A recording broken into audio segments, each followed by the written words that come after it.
Hi friends, இந்த வீடியோவில் நம்ம என்ன பார்க்க போகிறோம்னா false charge of offence made with intent to injure. இந்த செக்ஷன் 211 ஐபிசியில் ரொம்ப கிளியராக சொல்லியிருக்காங்க.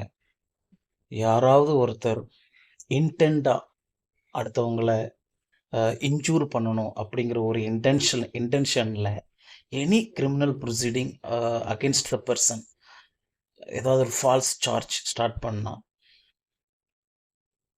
அந்த பர்சனுக்கு அகெயின்ஸ்டாக, அதாவது யார் நம்ம மேலே ஒரு ஃபால்ஸ் அலகேஷன் வைக்காங்களோ, ஒரு ஃபால்ஸ் கிரிமினல் ப்ரொசீடிங் ஸ்டார்ட் பண்ணுறாங்களோ, அவங்களுக்கு அகெயின்ஸ்டாகவே நம்ம கேஸ் ஃபைல் பண்ணலாம் under section 211 of IPC.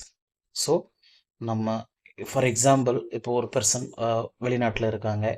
So அவங்க லீவுக்கு ஊருக்கு வந்திருக்காங்க. ஸோ அவங்கள வந்து நம்ம வெளிநாட்டுக்கு போக விடக்கூடாது, அவங்கள வந்து இங்கேயே வைக்கணும் அப்படிங்கிற ஒரு இன்டென்ஷனில், ஒரு பேட் இன்டென்ஷனில் ஒரு ஃபால்ஸ் அலகேஷன் பண்ணி, அவங்க மேலே ஒரு ஃபால்ஸ் அலகேஷன் பண்ணி அவங்கள வந்து ஒரு ஒரு எஃப்ஐஆர் ஒரு போலீஸ் ஸ்டேஷனில் போட வைக்கிறாங்க. ஸோ அந்த காரணத்தினால அவரால் என்ன பண்ண முடியாது, ஃபாரின் போக முடியாது. ஸோ இப்படி இந்த ஃபேட் இன்டென்ஷனில் எப்போ வந்து ஒரு கிரிமினல் ப்ரொசீடிங் எப்போ எஃப்ஐஆர் ரிஜிஸ்டர் ஆகுதோ, அப்போவுமே அந்த நாட் ஓன்லி எஃப்ஐஆர், சிஎஸ்ஆர் எப்போ ரிஜிஸ்டர் ஆகுதோ அப்போ இருந்தே இந்த கிரிமினல் ப்ரொசீடிங் ஸ்டார்ட் ஆயிரும் அகென்ஸ்ட் தட் பர்சன். ஸோ இப்படி அந்த பர்சனை வந்து இன்சூர் பண்ணணும் அப்படிங்கிற ஒரு இன்டென்ஷனில் ஒரு ஒரு ஃபால்ஸ் அலகேஷன் அந்த பர்சனுக்கு அகென்ஸ்டாக வைக்கும்போது அந்த பர்சன் என்ன பண்ணலான்னா அண்டர் செக்ஷன் 211 யார் இப்படி பண்ணுறாங்களோ அவங்க மேலேயே உல்ட்டா மீன்ஸ் வாபஸ் கேஸ் போடலாம்.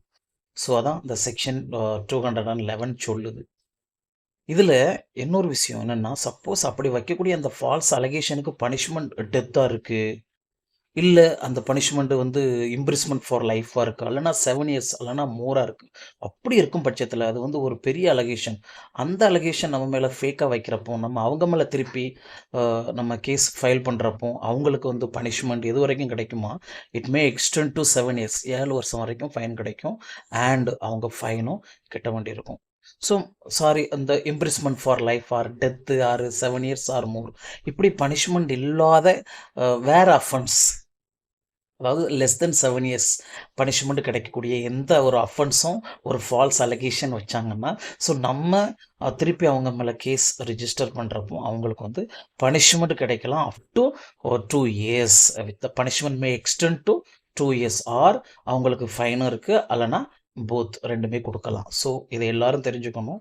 ஸோ நம்ம மேலே யாராவது பர்பஸ்லி நம்மளை இன்சூர் பண்ணணும், நம்மளை ஒரு கவர்மெண்ட் எக்ஸாமுக்கு போக விடக்கூடாது, நம்மளை ஒரு நல்ல படிப்பு படிக்க விடக்கூடாது, நம்மளை ஒரு ஃபாரின் வேலைக்கு போகக்கூடாது, அது நம்மளை ஒரு பர்பஸாக அவங்கள வந்து நம்ம ஒரு இன்சூர் பண்ணணும், இன்டென்ஷனலி நம்மளை ஒரு இன்சூர் பண்ணணும் அப்படின்னு உங்கள் மேலே யாராவது ஒரு ஃபால்ஸ் சார்ஜ், ஒரு ஃபால்ஸ் அலகேஷன் ஆர் ஒரு ஃபால்ஸ் எஃப்ஐஆர், எந்த ஒரு கிரிமினல் ப்ரொசீடிங் ஸ்டார்ட் பண்ணாலும் you can file the case against of them under this section. Thank you. I hope you all understood. Thank you so much.